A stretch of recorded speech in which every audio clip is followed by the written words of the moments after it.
Hey, it's Jason. I am here with my mom, Becky, and she is our landscape division leader. I always feel that she takes everything that we do from looking good and makes it look great. And a lot of that I feel is because of all of the detail that you put in.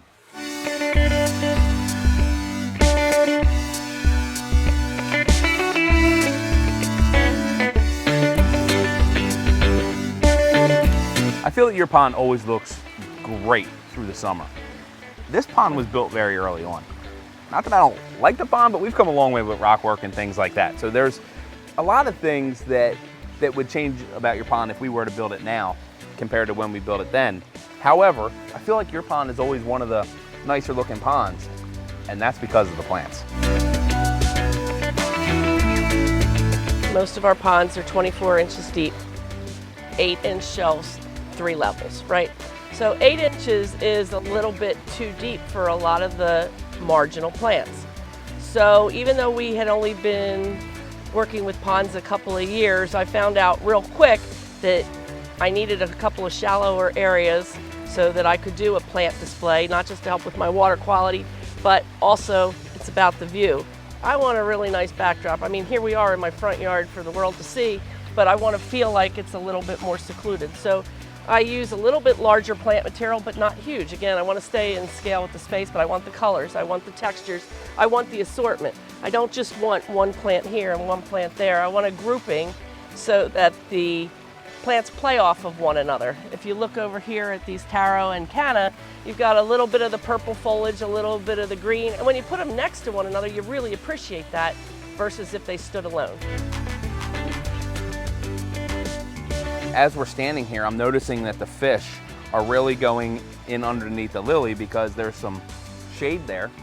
We are in full sun, and people ask me all the time, can you put your pond in the full sun? And you can if you balance it. If you balance it. So tell me about how you're balancing it.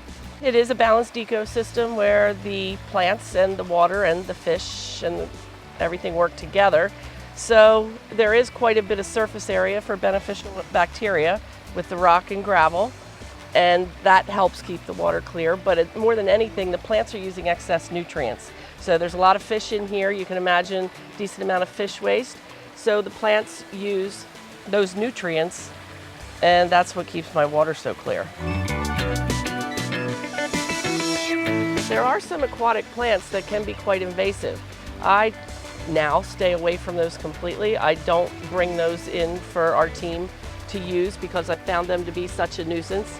But the tropicals, yes, you have to replace them every year, but they are the easiest and the most dramatic. They put on the best show for the longest period of time. They don't outgrow their space or become a problem to take care of. So in the bog situation, I've learned to stay away from the hardy plants. They can really clog up the system in a couple of years and, have to tear things apart to get those roots out of there. I pick and choose what I use where, but that huge thalia and the lotus behind it, they're both hardy, as well as the cattails and the iris and the corkscrew rush. Some of the lilies?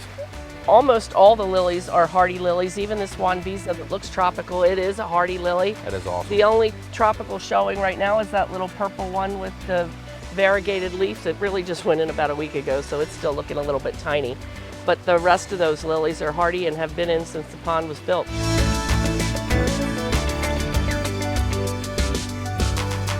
So I hope you enjoyed this video. If you have any questions, please put it in the comments below. Please remember to like and subscribe.